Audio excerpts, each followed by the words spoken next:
तो दोस्तों आज हम आगे का लेक्चर लेकर आए हैं जिसमें आज हम मेथड देखने वाले हैं दोस्तों Gauss elimination method. Gauss elimination method बहुत ही सिंपल तरीके से हम पूरा का पूरा पार्ट सॉल्व करने वाले हैं। गॉस एलिमिनेशन मेथड में आपको बेसिक मैथ्राइसिस का एक बहुत ही अच्छा आपको नॉलेज होना चाहिए। तो देखो दोस्तों यहाँ पे सबसे पहले हम क्या करेंगे, गॉस एलिमिनेशन मेथड को दो तरह से सॉल्व करते हैं, पर मैट्रिक्स फॉर्म से मैं सॉल्व करूंगा। ax इक्वल टू बी, अब यहाँ पे आपको लिखा रहेगा solve the following equation by using Gauss elimination method. तो आपको तुरंत पता चलना चाहिए यार गॉस एलिमिनेशन मेथड मतलब डायरेक्ट आपको पता होना चाहिए कि यहाँ पे जो मेथड बोला है मतलब मैट्रिक्स की तरह सॉल्व करना है। अगर आप ए की अगर बात करते हो, ए की अगर बात करते हो, एक्स की अगर आप बात करते हो, देखो बहुत आसानी से आपको ये पूरा का पूरा मैं मेथड सिखा रहा हूँ और बहुत ही अच्छे से आप प्लीज मेरे साथ सीखते जाओ। अगर आप यहाँ पे देखोगे तो b का वैल्यू मतलब इक्वल टू के यहाँ पे क्या है दोस्तों 14 है, यहाँ पे क्या है 11 है, यहाँ पे क्या है दोस्तों 11 है, यहाँ पे क्या है दोस्तों x है, y है और यहाँ पे क्या है दोस्तों z है। और ये वैल्यूज अगर आप पुटअप कर रहे हो तो यहाँ पे 1 है 2 है, यहाँ पे क्या है दोस्तों 3 है, यहाँ पे 3 है 1 है 2 है, यहाँ पे 2 है 3 है 1 है। अब देखो यहाँ पे 1 2 3 3 1 2 2 3 1 परफेक्टली हमने पूरा का पूरा वैल्यू यहाँ पे क्या कर दिया, पुट कर दिया। अब आपका मेन मोटो क्या होना चाहिए पता है इसे, देखो यहाँ पे अगर सपोज मैं कोई भी मैट्रिक्स ले रहा हूँ 1 2 3 4, अगर मुझे इसे अपर ट्रायंगुलर मैट्रिक्स में कन्वर्ट करना है तो ये इसका डायगोनल्स है। तो दोस्तों डायगोनल से नीचे का जो एलिमेंट्स है उसको मुझे जीरो लेकर आना है। और अगर मुझे इसे जीरो लेकर आना है तो बहुत सिंपल सा मैं फॉर्मूला बनाऊंगा। देखो ये सेकंड रो में, ये फर्स्ट रो में, ये सेकंड रो में, इसको फर्स्ट रो सेकंड रो बोलते हैं। मुझे उम्मीद है कि आपको पता होना चाहिए। अब देखो ये सेकंड रो में है, मैं हमेशा इसको जीरो लाना है तो इसका रेफरेंस लूंगा 1 का, तो यहाँ पे R1 और हमेशा यहाँ पे वैल्यू 1 होना चाहिए। ये चीज का ध्यान रखना, बिना 1 के भी सॉल्व होता है पर आपके सिंपल स्टेप्स के लिए 1 रखो। सर इसको अगर चेंज करना है तो कैसे करेंगे, अगर सपोज यहाँ पे 5 है तो आप R1 डिवाइड बाय 5 करके आप उसको 1 लेकर आओ, तो पहले 1 आना चाहिए फिर इसको आप जीरो बनाओ। अब देखो यहाँ पे आपको R2 को जीरो बनाना है विथ रिस्पेक्ट टू R1, तो यहाँ पे 3 है तो 3 का अपोजिट क्या आ गया दोस्तों -3, और जस्ट यहाँ पे आप वैल्यू पुटअप करो जीरो हो जाएगा। सर अगर 3 by 3 का मैट्रिक्स है तो वो भी मैं बता दे रहा हूँ, 1 है 2 है 3 है 4 है 6 है 9 है 3 है 4 है 5 है।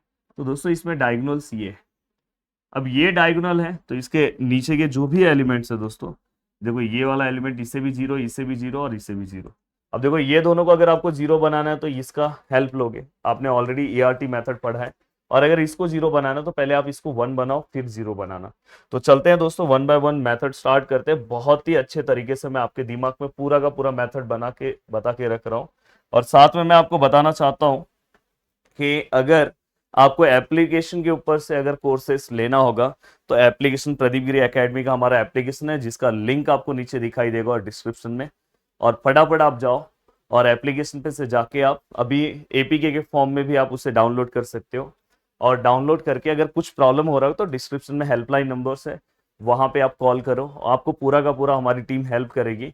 और वहां पे यहाँ के कंपैरिजन में मैंने एग्जांपल्स भी ज़्यादा लिए हैं और नोट्स भी आपको मिल जाएंगे और बहुत अच्छे से आपका प्रिपरेशन हो जाएगा। और अगर आप यूट्यूब पे कवर करना चाहते हो तो यूट्यूब के लिए भी मैं मेहनत कर रहा हूँ। अब दोस्तों देखो यहाँ पे अगर आप ध्यान से देखोगे और अगर आप यूट्यूब पे कर रहे हो तो एक चीज का ध्यान रखना है, इसके बाद मोस्ट ऑफ द एग्जांपल्स आपको सॉल्व करने चाहिए।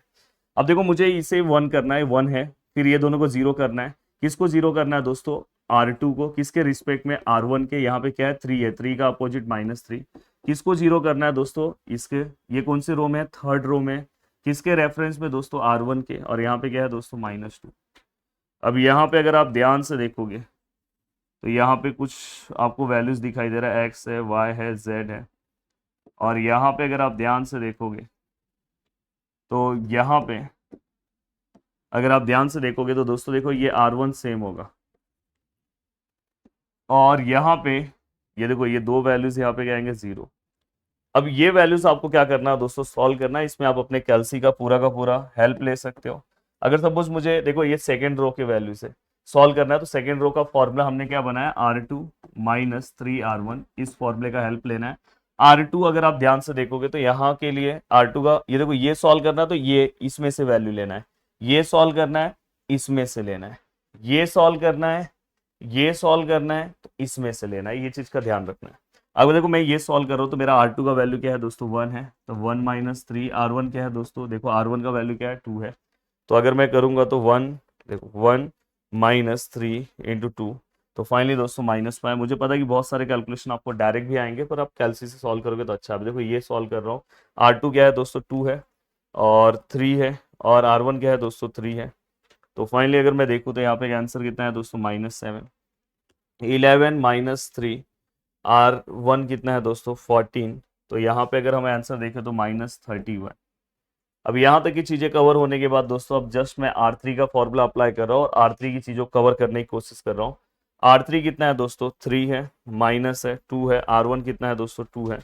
तो फाइनली यहाँ पे आंसर कितना आएगा दोस्तों, -1। R3 कितना है दोस्तों, 1 है, -2। R1 कितना है दोस्तों, 3 है। तो यहाँ पे कितना है दोस्तों, -5। अब अगर आप ध्यान से देखोगे तो ये अगर मैं सॉल्व करूँ तो R3 का ये वाला फॉर्मूला यूज करना। R3 कितना है, 11 है, -2। R1 कितना है दोस्तों, 14। तो यहाँ पे -17। तो ये हमने पूरे के पूरे वैल्यूज को हमने क्या कर दिया दोस्तों, पूरे के पूरे वैल्यूज को हमने क्या कर दिया, यहाँ पे बहुत ही अच्छे तरीके से सॉल्व कर लिया। अब आपको क्या ध्यान रखना है दोस्तों, प्लीज यहाँ पे ध्यान देना। देखो ये पूरा का पूरा होने के बाद, अब ये देखो इसको 1 बनाना है, तो मैं क्या कर रहा हूँ, R2 को डिवाइड बाय क्या कर रहा हूँ, -5। जो भी नंबर है उससे आप डिवाइड कर दो। तो अगर आप ध्यान से अच्छे से देखने की कोशिश करोगे तो यहाँ पे देखो, देखो ये x है, ये y है, और ये z है। और दोस्तों यहाँ पे अगर आप ध्यान से देखोगे तो R2 को अगर मैं डिवाइड करूँ तो ये देखो ये 0 है, ये -5 को -5 से डिवाइड करूंगा तो 1। ये कितना आएगा दोस्तों, 7/5। और ये कितना आएगा दोस्तों, 31/5। और ये 1 2 3 14, ये सब ऐसे ही रहेगा। ये भी 0 -1 -5 और -17 ऐसे ही रहेगा। अब देखो मैंने क्या बोला था, अपर ट्राइंगुलर में कन्वर्ट करना है तो डायगोनल्स के नीचे का ये भी एलिमेंट 0 होना चाहिए। तो आप क्या करोगे यार, किसको चेंज करना है, R3 को, ये थर्ड रो में। किसके रिस्पेक्ट में चेंज करेंगे दोस्तों, R2 के। कैसे बोले सर, मैंने बोला ये जब करना है 0 तो इस वाले 1 का हेल्प लेना। तो ये कौन से रो में है, सेकेंड रो में। तो दोस्तों यहाँ पे +1 है, +1 का -1 है, -1 का अपोजिट क्या आएगा, +1। और आप 1 नहीं लिखते तो भी चलता है। अब देखो यहाँ पे बहुत ही आसानी के साथ मैंने बोला, अगर आप बहुत ही अच्छे से मेहनत कर रहे हो ना मेरे साथ, तो आप बहुत ही अच्छा मार्क्स स्कोर कर सकते हो। अब देखो यहाँ पे अगर मैं बात करूँ तो सबसे पहले R1 सेम है, ये XYZ ऐसे ही रखो, ये 14 भी सेम है। अब यहाँ पे अगर आप ध्यान दोगे तो हमें R3 का अगर वैल्यू निकालना है तो R2 भी अपना पीछे है, तो R2 भी सेम ही होगा। 0 है, 1 है, 7/5 है, 31/5 है। अब ये देखो ये 0 है, ये फॉर्मूले की वजह से ये 0 ही आने वाला है। बस ये दो सॉल्व करना है फॉर्मूले के अकॉर्डिंग। तो R3 को प्लस करो। अब देखो ये सॉल्व करना है तो ऊपर वाला R3 क्या है, ऊपर -5 प्लस क्या आएगा दोस्तों, 7/5। तो फाइनली यहाँ पे आंसर कितना आएगा दोस्तों, -18/5। ये अगर मुझे सॉल्व करना है तो R3 कितना है दोस्तों, -17। तो अगर मैं प्लस करूँ तो यहाँ पे क्या आएगा दोस्तों, 31/5। तो दोस्तों यहाँ पे -54/5। अब यहाँ पे ये भी पूरा का पूरा पार्ट हो गया। अब ये पूरा का पूरा पार्ट होने के बाद दोस्तों देखो, अगर चाहिए तो आपको स्क्रीनशॉट लेना है तो ले लो। हाँ, अब मैं चल रहा हूँ, अब इसे मैं बहुत ही अच्छे तरीके से सॉल्व करने की कोशिश करूंगा। अब देखो यहाँ पे, अब यहाँ पे क्या होगा दोस्तों, ये पूरा का पूरा पार्ट इससे मल्टीप्लाई होगा तो देखो 1 × x x हो जाएगा। चाहिए तो इसको आप मैट्रिक्स फॉर्म में ही अभी रखो, ये भी ऐसे ही रख रहा हूँ। 14 31/5 54/5। और ये देखो 1 × x x 2 × y, यहाँ पे क्या आ जाएगा दोस्तों, +2y। 3 × z, यहाँ पे क्या आ जाएगा दोस्तों, 3z। परफेक्टली 0 × x 0 हो जाएगा, तो यहाँ पे 1 × y क्या हो जाएगा दोस्तों, y। और प्लस 7/5 इंटू यहाँ पे क्या हो जाएगा दोस्तों, z, ये z से। अब देखो 0 × x 0, 0 × y 0, तो ये डायरेक्ट आ जाएगा -18/5 z। अब दोस्तों यहाँ तक की चीजें होने के बाद अब आपको क्या ध्यान रखना है, प्लीज बहुत ही अच्छे से मेरे साथ आपको सॉल्व करना चाहिए। अब बाय इक्वालिटी अगर आप देखोगे तो मैंने बोला है कि पहले आप नीचे से सॉल्व करना स्टार्ट करो। तो देखो -18/5 z which is equal to -54/5। 5 cancel हो गया, z which is equal to -54 -18। Then z which is equal to यहाँ पे कितना आएगा दोस्तों, 3। आप अपने कैलसी से भी चेक कर सकते हो, नॉर्मल भी। अब z का वैल्यू आने का दूसरा वाला इक्वेशन ले लो दोस्तों, y प्लस यहाँ पे क्या आएगा 7/5 z which is equal to 31/5। तो यहाँ पे अगर आप y के वैल्यू की अगर बात करते हो, y प्लस और 7/5 और z कितना है दोस्तों 3 है 31/5।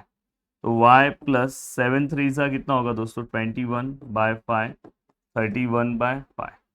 अब अगर मैं इसे सॉल्व करने की कोशिश करूँ तो y which is equal to 31/5 minus 21/5, मुझे ऐसा लग रहा है कि 10 आएगा और डिवाइड बाय 5 मतलब 2। y इक्वल टू कितना आएगा दोस्तों 2। अब हो गया, तो अब नेक्स्ट आपको क्या करना है z निकालना है। तो पहला इक्वेशन क्या है दोस्तों x plus 2y plus 3z which is equal to क्या है दोस्तों 14। तो आप फर्स्ट इक्वेशन भी बहुत ही आसानी से दोस्तों सॉल्व कर सकते हो, कोई प्रॉब्लम नहीं है। तो यहाँ पे देखो आप फर्स्ट इक्वेशन जब सॉल्व करने जाओगे x ऐसे ही रहेगा, y की अगर मैं वैल्यू की बात करूँ तो दोस्तों यहाँ पे क्या आएगा 2 3 और यहाँ पे क्या 14। तो यहाँ पे x प्लस 4, यहाँ पे 9, यहाँ पे 14, देन x प्लस यहाँ पे क्या 13 14, then x which is equal to 14 minus 13 which is equal to 1। तो भाई यहाँ पे x का वैल्यू आ गया, y का वैल्यू आ गया, z का वैल्यू आ गया। अब मैं चाहता हूँ कि इस तरह से आपको बाकी के सम्स को भी बहुत अच्छे तरीके से सॉल्व करना चाहिए। अगर आपको और भी सम्स चाहिए तो एप्लीकेशंस पे आप जाके ले सकते हो, वहां पे मैंने सॉल्व कराया है। बट यहाँ पे मैं आपके लिए भी काम कर रहा हूँ, आपके लिए भी मैंने सॉल्व करा के दे दिया। वीडियो को देखने के लिए दिल से थैंक यू सो मच दोस्तों। अब जल्दी ही हम 200K के पास पहुंचने वाले हैं, तो याद से चैनल को सब्सक्राइब भी कर देना। ये चीज मैं लास्ट में बोल रहा हूँ, पर अगर आपने नहीं किया होगा तो कर लेना, और वैसे मुझे पता है कि आपने ऑलरेडी कर लिया होगा। जय हिंद।